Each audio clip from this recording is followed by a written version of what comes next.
You know what I got for my birthday? An overlocker. You know what else I got for my birthday?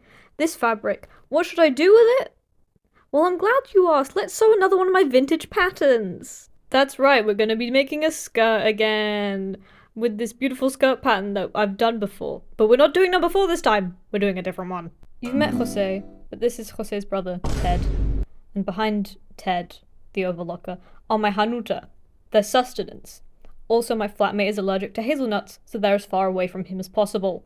At first I thought I'd be making skirt view 2 or 3, but then once I laid those pieces out on the fabric, I realized I probably wouldn't have enough, because I had about 364 centimeters by 88 centimeters of fabric, which could have been enough, but it's too light. I've made the skirt now.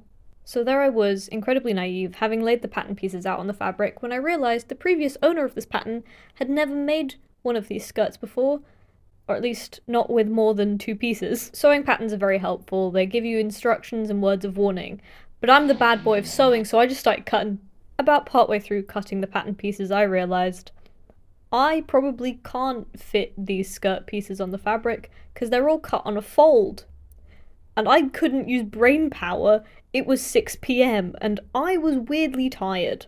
And so finally, I decided on skirt view 1, which only uses pieces A, B, and M the waistband. This clip is genuinely filmed in complete silence. I think I'm trying to explain the straight grain of a fabric and the fact that there was only 1 selvage, when actually there were 2 selvages. This was just a weirdly narrow bolt of fabric, I guess.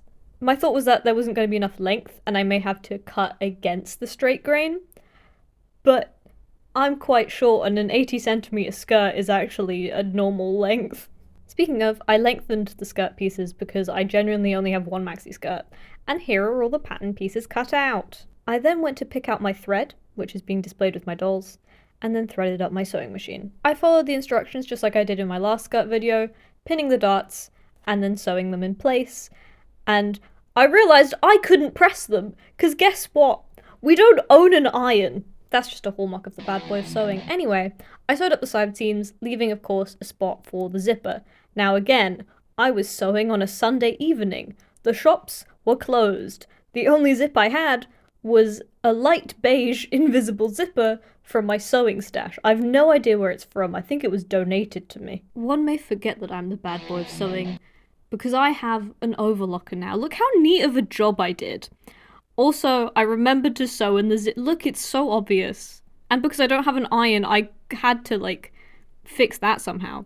I completely skipped over me sewing on the waistband, but we know that step. Also, I didn't have any Petersham ribbon, so the thing that's keeping it stiff is a random piece of elastic.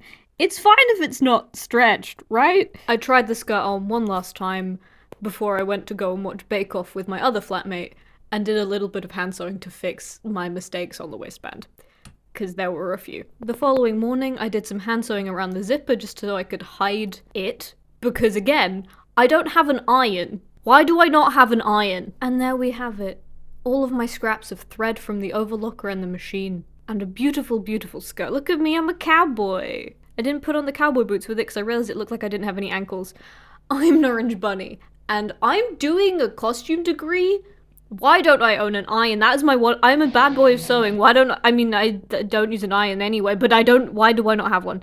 This was a really annoying intro. Goodbye.